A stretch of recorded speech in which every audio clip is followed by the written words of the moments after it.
আজি আমি ক্লাছ 10-ৰ গণিতৰ অনুশীলনী 3.2 পাঠটো কৰিম। ইয়াতে আমাক কুৱেশ্যন নম্বৰ 1টো দিয়া আছে। প্ৰতিস্থাপন পদ্ধতিৰে সমাধান কৰিব লাগে। কুৱেশ্যন নম্বৰ 1 দিছে x + y = 14 আৰু x - y = 4। তে আমি প্ৰথমতে অংকটো বহীত লিখি ল'লোঁ। প্ৰথম সমীকৰণটো দিয়া আছে আমাক x + y = 14। ইয়াক আমি দিব লাগিব সমীকৰণ নম্বৰ 1 ধৰিব লাগিব আৰু আনটো সমীকৰণ দিয়া আছে x - y = 4। ইয়াত আমি কি কৰিব লাগিব, দুটা সমীকৰণ দিয়া আছে। আমি কোনোবা এটা সমীকৰণৰ পৰা x-ৰ মান বা y-ৰ মানটো আনটো সমীকৰণত বহাব লাগে। আমি ইয়াতে লিখিব লাগিব ইয়াক x = 4 - y টো আমি সোঁহাতে লৈ যাম, এইটো হ'ব +y। ইয়াতে আমি x-ৰ মান পাই গ'লো 4 + y। x-ৰ এই মানটো এটা আমি সমীকৰণ 2 দি লৈছোঁ। x-ৰ এই মানটো আমি সমীকৰণ 1ত বহাই দিম। আমি লিখিব লাগিব যে x-ৰ মান সমীকৰণ 1ত বহুৱাই পাওঁ। সমীকৰণ 1ত বহুৱাই পাওঁ। তে সমীকৰণ 1টো হৈছে ইয়াতে x + y = 14। আমি লিখিম implies, ইয়াতে আমাৰ x-ৰ মান আছিলে 4 + y।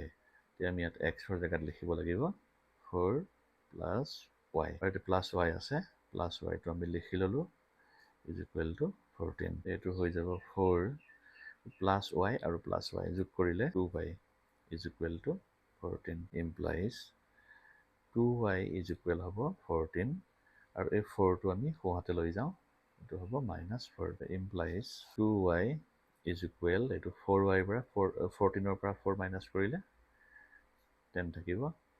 implies y = হ'ব 10 আৰু 2টো আমি সোঁহাতে লৈ গ'লে হৰণ হ'ব, 2ৰে 10ক 5 বাৰ যায় = 5। এতিয়া আমি y ৰ মান 5 পালোঁ। y ৰ মানটো আমি সমীকৰণ 2ত বহুৱাই দিম। সমীকৰণ লিখিব লাগিব আমি y ৰ মান সমীকৰণ 2ত বহুৱাই পাওঁ। সমীকৰণ 2টো কি আছিলে ইয়াতে আমাৰ x = 4 + y। আমি সমীকৰণ 2টো লিখি লওঁ x = 4 + y = 4 + y মান হৈছে 5। y ৰ ঠাইত আমি 5 লিখিলোঁ। 4 + 5 = 9।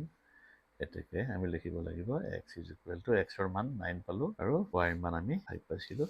y = 5। এইটোৱে আমাৰ 1 নম্বৰ অংকটো সমাধা হৈ গ'ল।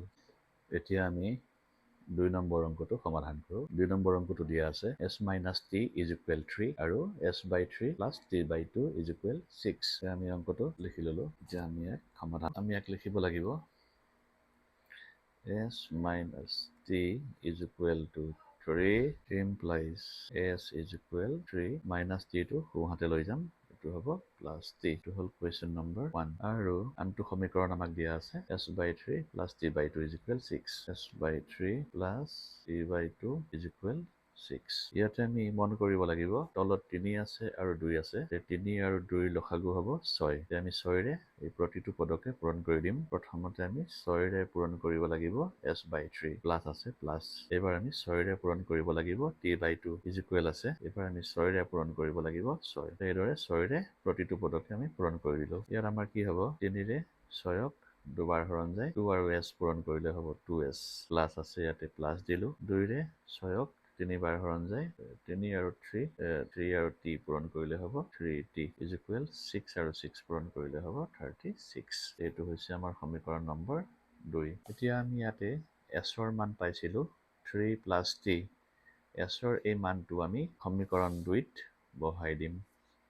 আমি লিখিব লাগিব s-ৰ মান সমীকৰণ 2ত বহুৱাই পাওঁ।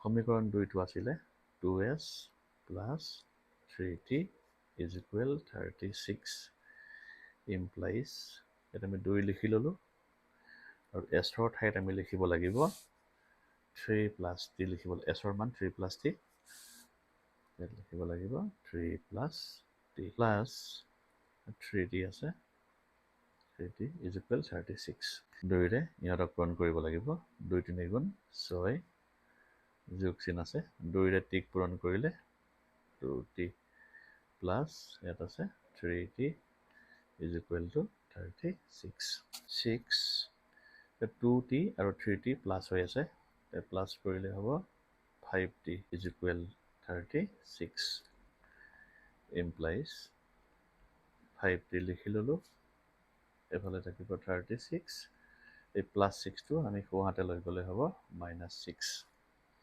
implies 5t is equal 36 ৰ পৰা 6 মাইনাছ কৰিলে 30 থাকিব implies t is equal হ'ব 30 আৰু 5 টো সোঁহাতে লৈ গ'লে হৰণ হ'ব 5ৰে 30ক 6 বাৰ যায় is equal to 6 আমি t ৰ মান ইয়াতে 6 পালো t ৰ মানটো আমি এতিয়া সমীকৰণ 1ত বহাই দিম লিখিব লাগিব t ৰ মান সমীকৰণ 1ত বহুৱাই পাওঁ সমীকৰণ 1টো আছিলে s is equal 3 plus t s is equal 3 plus t 3 plus t is equal 3 plus ইয়াতে আমাৰ t ৰ মান হৈছে 6 গতিকে t ৰ ঠাইত আমি 6 লিখিলো 3 plus 6 is equal to 9 এতেকে s ৰ মান আমি 9 পালো s is equal to 9 পালো আৰু t ৰ মান আমি 6 পাইছিলো t is equal to 6 ইয়াতে আমাৰ অংকটো শেষ এতিয়া আমি Question number 3 to কৰিম Question number 3 to দিয়া আছে 3x minus y is equal 3 আৰু 9x minus 3y is equal 9 আমি এইটো প্ৰথমতে বহিত লিখি ললো ইয়াক আমি কৰিব লাগিব এনেকে প্ৰথম সমীকৰণটো দিয়া আছে 3x minus y is equal 3 ইয়াক আমি এনেকে লিখিম minus y টো জেগাত ৰাখি দিম আৰু 3 এই plus 3x টো সোঁহাতে লৈ যাম এইটো হ'ব minus 3x y ৰ আগত যেহেতু মাইনাস আছে গতিকে সকলোকে মাইনাসেৰে পূৰণ কৰি দিম ইয়াক মাইনাসেৰে পূৰণ কৰিলে মাইনাসে প্লাস y হ'ব এটো মাইনাসেৰে পূৰণ কৰিলে মাইনাসে প্লাসে -3 ইয়াক মাইনাসেৰে পূৰণ কৰিলে মাইনাসে প্লাস 3x অৰ্থাৎ ইহঁতক যদি মাইনাসেৰে পূৰণ কৰি দিওঁ তেতিয়া হলে প্ৰত্যেকৰে চিনবিলাক চেঞ্জ হৈ যাব এটো হৈছে সমীকৰণ নম্বৰ 1 আনটো সমীকৰণ আমাক দিয়া আছে 9x minus 3y is equal 9 লিখি লওঁ আৰু 9x minus 3y is equal 9 ইয়াক আমি দিম সমীকৰণ নম্বৰ 2 এতিয়া ইয়াতে y ৰ মান হৈছে -3 plus 3x y এই মানটো আমি সমীকৰণ 2ত বহুৱাই দিম লিখিব লাগিব y ৰ মান সমীকৰণ 2ত বহুৱাই পাওঁ সমীকৰণ 2ত বহুৱাই পাওঁ সমীকৰণ 2টো আছিল 9x minus 3y is equal to 9 ইয়াক লিখিম 9x minus 3 লিখিলো y ঠাইত আমি y ৰ মানটো বহাই দিম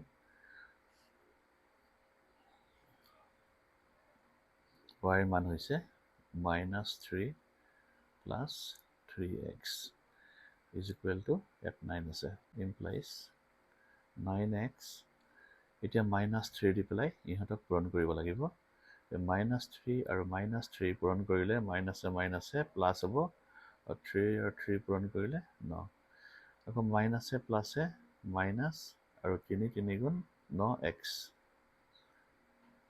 is equal to থাকিব 9 ইয়াতে এটো 9x ৰ আগত প্লাস চিন আছে ইয়াত 9x ৰ আগত মাইনাস চিন আছে তে 9x কেনসেল হ'ল ইয়াত থাকিলে 9 is equal to 9 ইয়াত আমি x ৰ একো মান নেপালো অৰ্থাৎ এনেকুৱা পৰিস্থিতি যদি সৃষ্টি হয় আমি লিখিব লাগিব সমীকৰণ জোৰৰ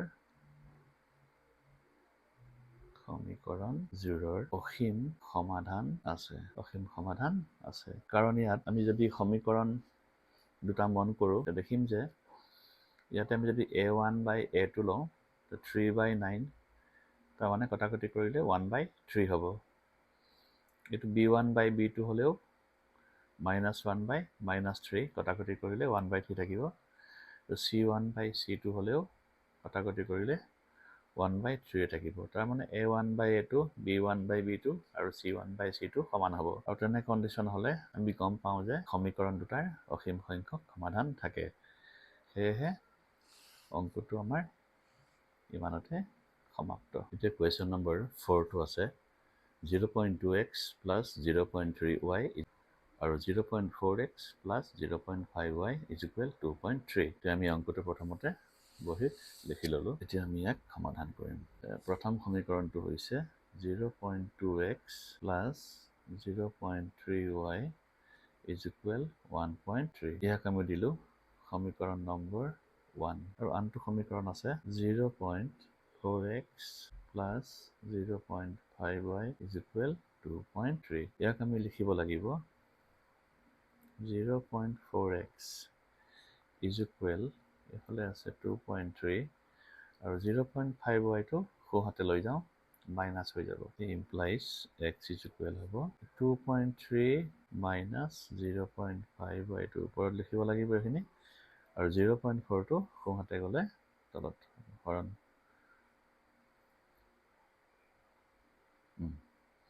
এতিয়া আমি সমীকৰণ 1 আৰু 2 পালো। এতিয়া আমি xৰ মানটো এই মানটো সমীকৰণ 1ত বহাব লাগিব। এতিয়া আমি লিখিম xৰ মান সমীকৰণ 1ত বহুৱাই পাওঁ।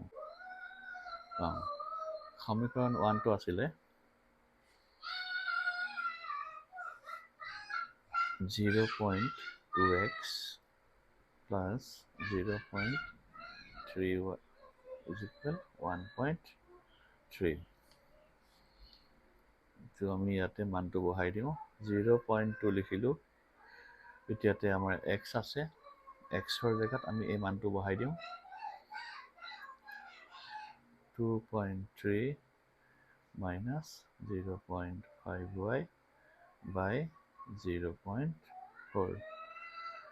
তো আমি xৰ মানটো বহাই দিলো ইয়াতে প্লাছ 0.3y is equal 1.3. তো 2 আছে প্লাছ 4 আছে, তো ইহঁতক আমাৰ 2 দি হৰণ যায় 2 গুণ 2 2 দুগুণ 4। তো ওপৰত থাকিব 1 এৰে পূৰণ কৰিলে 1টো নাইকিয়া হৈ যাব। ওপৰত থাকিব 2.3 minus 0.5y, তলত থাকিব 2 plus 0.3y is equal 1.3. তলত যিহেতু 2 আছে তে লসাগু হ'ব 2। আমি এই প্ৰতিটো পদকে 2ৰে পূৰণ কৰি দিম। প্ৰথমতে আমি এই পদটোক 2ৰে পূৰণ কৰি লওঁ। 2 পূৰণ 2.3 minus 0.5y by 2। এই পদটোক আমি 2ৰে পূৰণ কৰিলো প্লাছ ইয়াকো আমি 2ৰে পূৰণ কৰিম 2 পূৰণ 0.3y, ইয়াকো আমি 2ৰে পূৰণ কৰিম 2 পূৰণ 1. ইয়াতে আমাৰ 2 2 কটা কাটি যাব।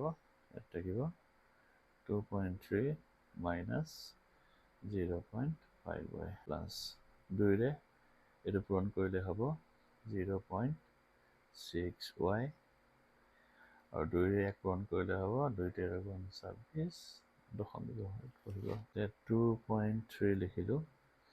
ইয়াতো y আছে, ইয়াতো y আছে, আমি এইটো বিয়োগ কৰিব লাগিব। 0.6y পৰা 0.5y বিয়োগ কৰিলে হ'ব 0.1y আৰু আগত প্লাছ চিন বহিব 0.1y, ইফালে থাকিব 2.6। 0.1y is equal হ'ব 2.6 আৰু 2.3 টো আমি সোঁহাতে লৈ যাওঁ minus 2.3 implies 0.1y is equal, এইটো আমি বিয়োগ কৰিব লাগিব, বিয়োগ কৰিলে হ'ব 0.3 implies y is equal হ'ব 0.3 ওপৰত লিখিব লাগিব আৰু 0.1টো সোঁহাতে গ'লে হৰণ হ'ব, তলত বহিব। ইয়াত আমাৰ দশমিক 11 আছে, দশমিকটো উঠি যাব, 3/1 থাকিব, 3/1 মানে 3। এতিয়া আমি y ৰ মানটো পালোঁ 3। এতিয়া আমি y ৰ মানটো সমীকৰণ 2ত বহুৱাই দিম। লিখিব লাগিব y ৰ মান সমীকৰণ 2ত বহুৱাই পাওঁ। সমীকৰণ 2টো আছিলে আমাৰ x is equal 2.3 minus 0.5y/4 0.4। আমি এইটো লিখি লওঁ, x is equal 2.3 minus 0.5y/0.4। ইয়াত লিখিব লাগিব সমান 2.3 minus 0.5 into পূৰণ হৈ আছে y মানে হৈছে ইয়াতে 3, তলত হ'ব 0.4। এইটো হ'ব 2.3 minus, এতিয়া 3 আৰু 0.5 পূৰণ কৰিলে হ'ব 3 × 5 = 15 আৰু 11 দশমিক বহিব 1.5, তলত থাকিব 0.4। এইটো বিয়োগ কৰিলে হ'ব 13 হ'ল, 13 5 গ'লে 8 দশমিক বহিব, তলত থাকিব 0.4। দশমিক উঠি গ'লে ইয়াতে 4ৰে 8ক দুবাৰ যায় is equal 2। আমি ইয়াতে লিখিব লাগিব x is equal, x ৰ মান আমি 2 পালোঁ আৰু y ৰ মান আমি পাইছিলোঁ 3, y is equal, এইটোৱে আমাৰ সমাধান। এতিয়া আমি কুৱেশ্যন নম্বৰ 5টো কৰোঁ। কুৱেশ্যন নম্বৰ 5টো আমাক দিয়া আছে √2x plus √3y is equal 0 আৰু √3x minus √8y is equal 0। এতিয়া আমি অংকটো প্ৰথমতে বহীত লিখি লওঁ। আমি অংকটো বহীত লিখি ল'লোঁ। এতিয়া প্ৰথম সমীকৰণটো হৈছে √2x plus √3y is equal 0। ইয়াক আমি সমীকৰণ নম্বৰ 1 ধৰিলোঁ আৰু আনটো সমীকৰণ √3x minus √8y is equal 0 আমাক দিয়া আছে। ইয়াক আমি লিখিব লাগিব √3x is equal, এই মাইনাছ √8y টো সোঁহাতে লৈ গ'লে প্লাছ হৈ যাব, তো এইটো x হ'ব। ওপৰত লিখিব লাগিব √8y, √3টো সোঁহাতে গুচি গ'লে তলত বহিব, হৰণ হ'ব। এইটো হ'ল সমীকৰণ নম্বৰ 2। এতিয়া আমি x ৰ মান পালোঁ √8y/√3। x ৰ এই মানটো আমি সমীকৰণ 1ত বহুৱাই দিম। লিখিব লাগিব x ৰ মান সমীকৰণ 1ত বহুৱাই পাওঁ। সমীকৰণ 1টো হৈছে √2x plus √3y is equal 0। ইয়াক আমি লিখিম √2 লিখিলোঁ ইনটু x আছে, x ৰ ঠাইত আমি এই মানটো বহুৱাই দিম √8y/√3 প্লাছ কি আছে √3y is equal to 0 আছে। তো আমি এইকেইটা কাটাকাটি কৰিব নোৱাৰোঁ, তো আমাৰ তলত √3 আছে, লিখি ল'লোঁ। √2 আৰু √8 পূৰণ কৰিলে √8 2 × 16y plus √3y is equal to 0 implies। এতিয়া তলত √3 আছে, লসাগু হৈছে √3। এতিয়া আমি এই প্ৰতিটো পদকে √3 দি পূৰণ কৰিম। প্ৰথমতে আমি ইয়াক √3 দি পূৰণ কৰি লওঁ। √3 পূৰণ এইটো √16y/√3 প্লাছ আছে। ইয়াকো আমি √3 দি পূৰণ কৰোঁ। √3 পূৰণ √3y is equal 0কো আমি √3 দি পূৰণ কৰোঁ। √3 দি পূৰণ কৰিলে √3 কেঞ্চেল, ইয়াত থাকিব √16y, √16 মানে 16ৰ বৰ্গমূল 4, এইটো হ'ব 4y প্লাছ ইয়াতে আমাৰ √3 পূৰণ কৰিলে 3 হৈ যাব আৰু থাকিব y, √3 লগত 0 পূৰণ কৰিলে 0 হৈ যাব, ইমপ্লাইজ 4y আৰু 3y প্লাছ কৰিলে হ'ব 7y is equal to 0। Implies y is equal হ'ব 0। 7টো সোঁফালে লৈ গ'লে হৰণ হ'ব, 0ক 7ৰে হৰণ কৰিলে শূন্য। এতিয়া আমি ইয়াতে y ৰ মান শূন্য পাই গ'লো। এতিয়া আমাক x ৰ মান লাগে। তো আমাৰ y ৰ মানটো আমি সমীকৰণ 2ত বহুৱাই দিম। সমীকৰণ 2ত বহুৱাই আমি পাম y ৰ মান সমীকৰণ 2ত বহুৱাই পাওঁ। সমীকৰণ 2টো হৈছে x is equal √8y/√3। আমি লিখিব লাগিব √8 ইনটু y। y ৰ মান হৈছে 0, তলত থাকিব √3। √8ৰ লগত 0 পূৰণ কৰিলে 0 হৈ যাব, আৰু 0ক √3 দি হৰণ কৰিলেও 0 হৈ যাব। তো এই গোটেইখিনি হ'ব 0। এতেকে আমি পালোঁ x is equal 0 পালোঁ, আৰু y is equal 0 আছিলে। y is equal আমাৰ 0 হ'ব। তো এইটোৱে আমাৰ সমাধান হৈ গ'ল। এতিয়া আমি কুৱেশ্যন নম্বৰ 6টো কৰিম। দিয়া আছে যে 3x/2 minus 5y/3 is equal -2, আৰু x/3 plus y/2 is equal 13/6। আমি অংকটো প্ৰথমতে বহীত লিখি ল'লোঁ। এতিয়া আমি ইয়াকে সমাধান কৰিম। প্ৰথম সমীকৰণটো আমাক দিয়া আছে 3x/2 minus 5y/3 is equal -2। ইয়াত আমি তলত দেখিছোঁ যে 2 আৰু 3 আছে। তে লসাগু ল'ব লাগিব। 2 আৰু 3 লসাগু হৈছে 6। এতিয়া আমি 6ৰে প্ৰতিটো পদকে পূৰণ কৰিব লাগিব।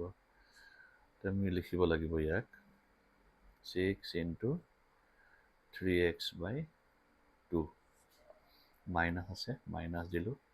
ইয়াকো আমি 6ৰে পূৰণ কৰিম। 6 ইনটু 5y/3 ইজ ইকুৱেল আছে, ইজ ইকুৱেল দিলোঁ। ইয়াকো আমি 6ৰে পূৰণ কৰিম।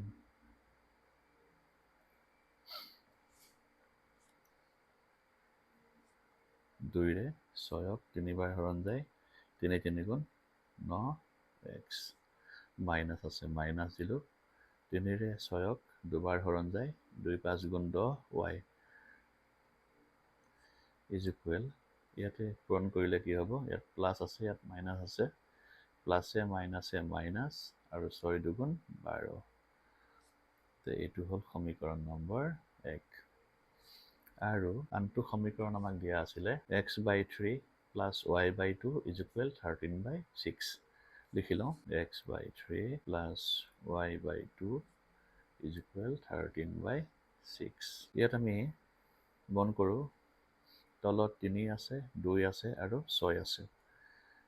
তে আমি চাওঁ 3ৰেও 6ক হৰণ যায়, 2ৰেও 6ক হৰণ যায়। তাৰমানে এই গোটেইকেইটাৰ লসাগু হ'ব 6। গতিকে আমি 6ৰে এই প্ৰতিটো পদকে পূৰণ কৰি দিম। 6 দি আমি x/3 পূৰণ কৰিলোঁ, প্লাছ আছে। 6ৰে আমি y/2কো পূৰণ কৰিলোঁ, ইজ ইকুৱেল দিবা 6ৰে আমি 13/6কো পূৰণ কৰিলোঁ। এতিয়া কি হ'ব? 3ৰে 6ক 2বাৰ হৰণ যায়, 2 আৰু x পূৰণ কৰিলে 2x, প্লাছ আছে ইয়াতে। 2ৰে 6ক 3বাৰ হৰণ যায়, 3 আৰু y পূৰণ কৰিলোঁ, 3y হ'ল। 6ৰে 6ক এবাৰ হৰণ যায়, 1 13 গুণ 13। ইয়াক আমি লিখিব লাগিব 2x ইজ ইকুৱেল 13। এই প্লাছ 3yটো আমি সোঁহাতে লৈ যাওঁ, -3y হ'ব। ইমপ্লাইজ x ইজ ইকুৱেল হ'ব 13 - 3yটো ওপৰত লিখিব লাগিব, আৰু এই 2টো সোঁহাতে গুচি গ'লে তলত হৰণ হ'ব। এইটো হ'ল সমীকৰণ নম্বৰ 2। এতিয়া আমি x ৰ মান পালোঁ 13 - 3y/2। এই মানটো আমি সমীকৰণ 1ত বহাই দিম। আমি লিখিব লাগিব x ৰ মান সমীকৰণ 1ত বহুৱাই পাওঁ। সমীকৰণ 1টো আমাৰ আছিলে 9x - 10y ইজ ইকুৱেল -12। এইটো আমাৰ সমীকৰণ 1 আছিলে। 9x - 10y is equal -12। লিখি ল'লোঁ সমীকৰণটো। এতিয়া আমি মানটো বহাই দিওঁ। 9 আছে, প্ৰথমতে 9 লিখি ল'লোঁ। x ৰ মান আমি এইটো বহাই দিওঁ 13 - 3y/2। x ৰ মান বহালোঁ। এতিয়া -10y আছে, 10y ইজ ইকুৱেল -12 আছে, লিখিলোঁ। এতিয়া আমি দেখিছোঁ যে 2ৰে 9ক কটাকটি নাযায়, হৰণ নাযায়। এতিয়া আমি 9ৰে ইহঁতক পূৰণ কৰি দিম, তলত 2 থাকিব।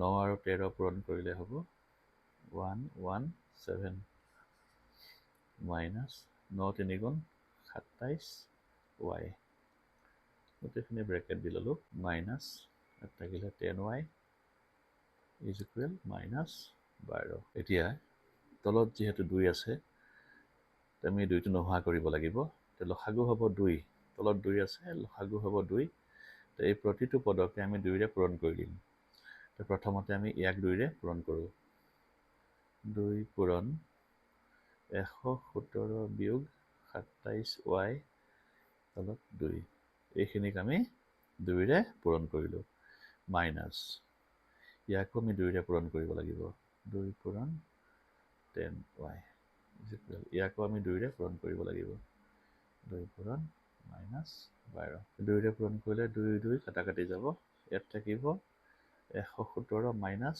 27y মাইনাছ মাইনাছ আছে 2 10 গুণ 20 y ইয়াতে প্লাছে মাইনাছে মাইনাছ হ'ব আৰু 2 12 গুণ 24 117 এতিয়া ইয়াৰ আগতো চিন মাইনাছ আছে ইয়াৰ আগতো চিন মাইনাছ আছে গতিকে মাইনাছ বহিব আৰু যোগ কৰিব লাগিব 27 আৰু 20 যোগ কৰিলে হ'ব 47y is equal ইয়াত থাকিব -24 implies এই -47y টো আমি জেগাত ৰাখি দিলো এফালে হ'ব -24 117 টো সোঁহাতে লৈ গ'লে -117 implies -47y is equal দুইটা সংখ্যাৰ আগত মাইনাছ আছে মাইনাছ বহিব আৰু যোগ কৰিব লাগিব যোগ কৰিলে 7 4 11 2 3 1 4 minus minus cancel y is equal হ'ব 141 ওপৰত বহিব 47 টো সোঁহাতে গুচি গ'লে তলত বহিব তো 47 এৰে 141 হৰণ কৰিব লাগিব 7 ৰ লগত 3 পূৰণ কৰিলে 7 3 গুণ 21 ৰ 1 বহে তো আমি ইয়াতে যদি পূৰণ কৰোঁ 3 7 গুণ 21 ৰ 1 উকলিব 2 3 4 গুণ 12 2 14 ইয়াক আমাৰ 3 ৰে হৰণ যায় is equal to 3 আমি y ৰ মান 3 পালো এতিয়া আমি y ৰ মানটো সমীকৰণ 2 ত বহুৱাই দিব লাগিব তে লিখিব লাগিব y ৰ মান সমীকৰণ 2 ত বহুৱাই পাওঁ সমীকৰণ 2 ত বহুৱাই পাওঁ সমীকৰণ 2 টো আছিলে x is equal 13 minus 3y by 2 ইয়াত আমি মানটো বহাই দিওঁ 13 minus 3 into y y মান 3 আছিলে তলত 2 বহিলে 13 minus 3 3 গুণ 9 তলত 2 বহিব 0 পৰা 9 বিয়োগ কৰিলে 4 তলত 2 বহিব 2 ৰে 4 দুবাৰ হৰণ যায় is equal 2 তো আমি দেখা পালো ইয়াতে যে এতে x ৰ মান আমি 2 পালো তো লিখিব লাগিব এতেকে x is equal 2, y ৰ মান আমি 3 পাইছিলো তো এইটোৱে আমাৰ অংকটোৰ সমাধান